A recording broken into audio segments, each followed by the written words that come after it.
What's up, everybody? Welcome back to the Orangebloods Texas football YouTube channel, along with Geoff Ketchum. I am Temkin, and we're going to be previewing Texas and Louisiana, the Ragin Cajuns. But first, I want to tell everybody to go ahead and give this video a thumbs up if you like what you see. And a reminder to make sure to hit that subscribe button and ring the bell. That way you are always notified when we post new videos. All right, Catch. It's always fun. Just like every 5 minutes. We've had lots of content lately. You need to ring that bell.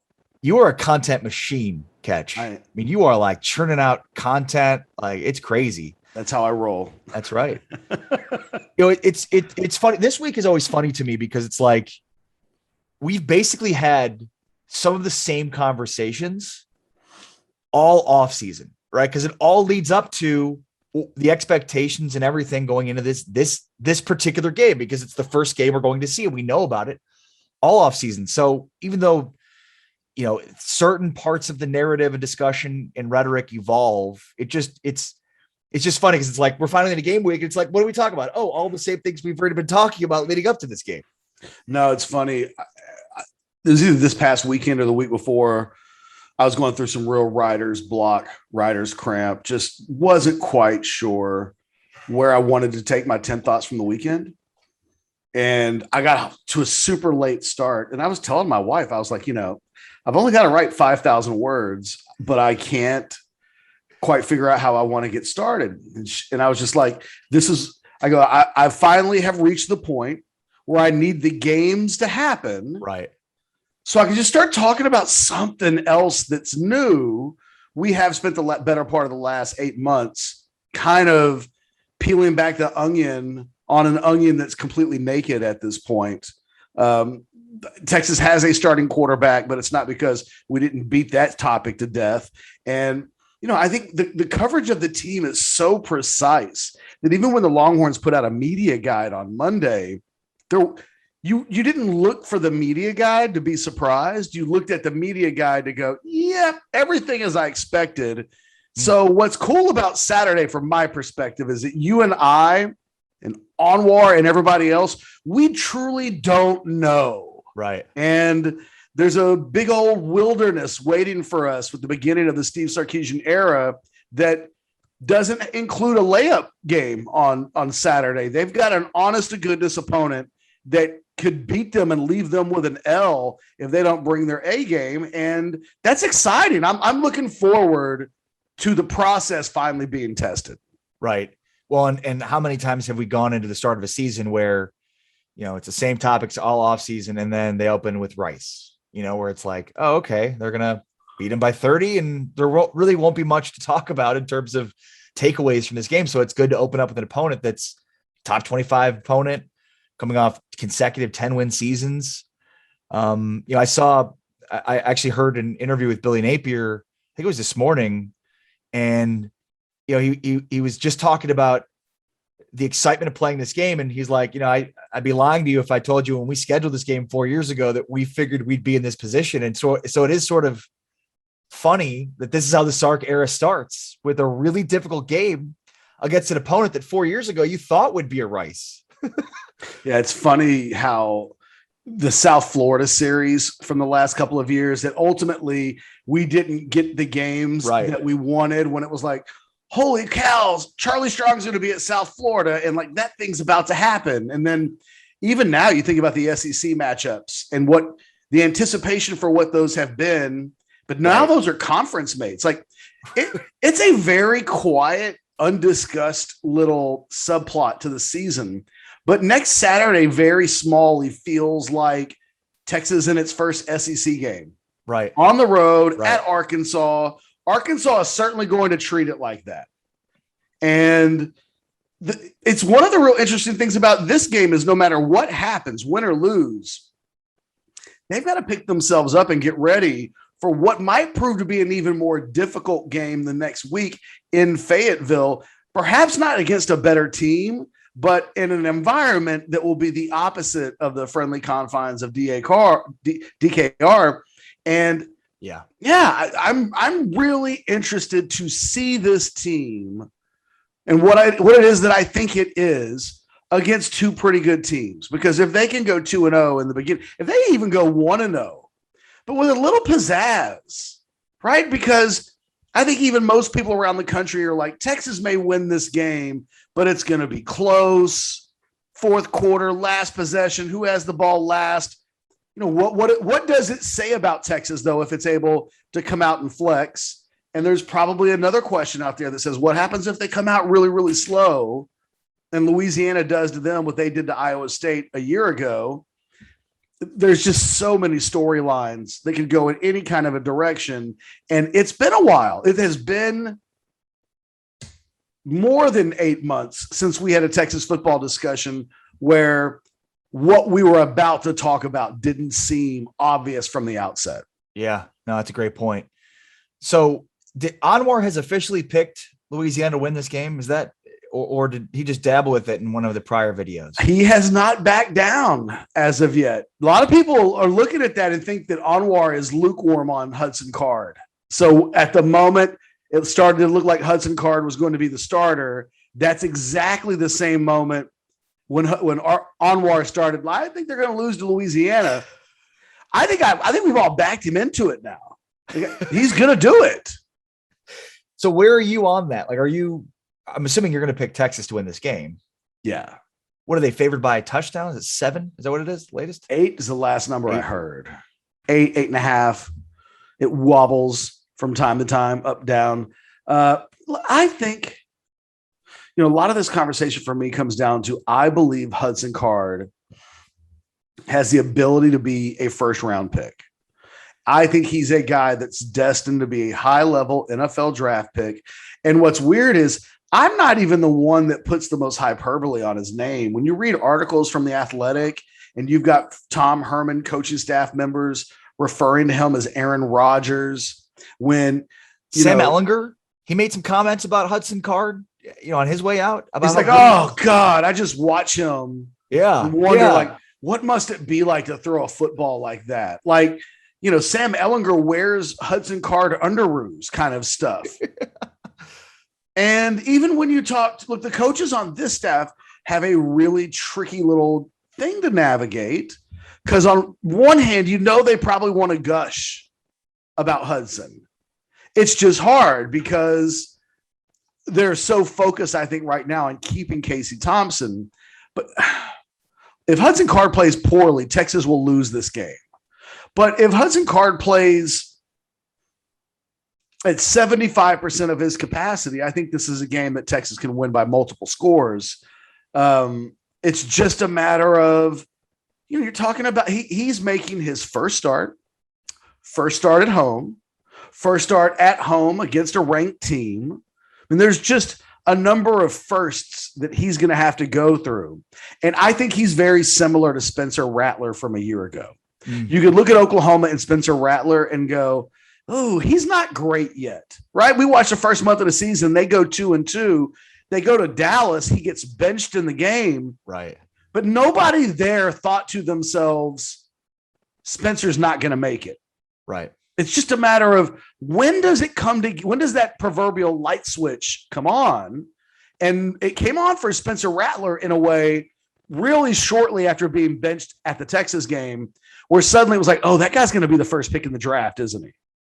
And the thing is, Hudson Card's probably going to have a learning window that's not too dissimilar from most great players. It doesn't just happen usually from game one. And usually when you see a guy and you think that it does, like, oh, so-and-so had a great freshman season, there's usually like a regress to the mean as a sophomore when you realize this is really tough stuff they're being asked to do, and that it's rare. Even the greatest of the great ones have had kind of their learning year.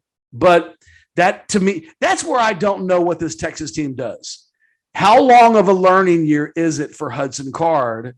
If he is similar to Spencer Rattler, they could start slow, but then win their last 6 games of the year, because suddenly the guy that's going to eventually be a first-round draft pick is starting to play like that, as opposed to a guy that just has flashes. Well, and so much of this, too, as we know, is on Sark, because he's now in a situation where he's got to get 2 guys to prepare to play in a football game, if that is going to be the case.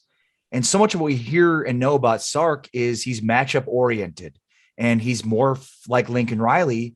And what makes Lincoln great, I think, is matchup oriented. There's not a 1,000 play playbook here. It's we're going to run 6 different plays, but we're going to run them out of these different formations so that the defense doesn't know what's coming. And so so much of the preparedness of a young quarterback in Hudson Card is up to the coach and the reason this guy's hired in Sark to allow him to be prepared enough to play. And if he needs to go to a Casey Thompson and have him be prepared too, because it's not this, in-depth, deep playbook that he has to have knowledge of. It's more of okay, we're going to run this play, but it's out of this formation now with this personnel package. I think there's a good chance that if we're going to see Casey Thompson, we see him at the top of the second quarter, right? It's a weirdly subjective entry point that wouldn't otherwise seem to have implications based on what happened previously. Because I think the area that you wonder about with Sark and the quarterbacks, they're playing a good team. This could be a close game. Typically, when you're wanting to get snaps for the backup quarterback, it's all based on the feel of the game. And if you get up by 3 touchdowns or you fall down by 10, or you know what I mean, where there's a moment where it's like, this is the moment I'm going to get him in. But what happens if Card's got it cooking, right? And let's say the offense is moving well, but Louisiana's doing their thing too. And let's say it comes to the top of the second quarter and it's 14-14. It's offensive possessions at that point can't be thrown away. Right. And if that's where he's going to put him in, what happens if he goes down the field and scores a touchdown? You know what I mean? Suddenly the entire conversation of the quarterback position is not any clearer. It takes on a different life than we have a starting quarterback and we really believe in him and want him to grow. The subplots to this game have so many tentacles. And with Sarkeesian essentially promising Casey Thompson on Monday that he's going to get into the game and get meaningful reps, how that plays out is fascinating. Because Ari, in the spring game, when these two were competing, Hudson Card's best moment, I believe, came in the second half. I can't remember if it was the second quarter or the third quarter. Takes the offense down the field, and he throws a ball that ends up being caught for a touchdown. I think it was Marcus Washington that caught it, but I'm not 100% sure. And he throws the ball into a spot in a direction when the receiver hadn't even come close to making his cut.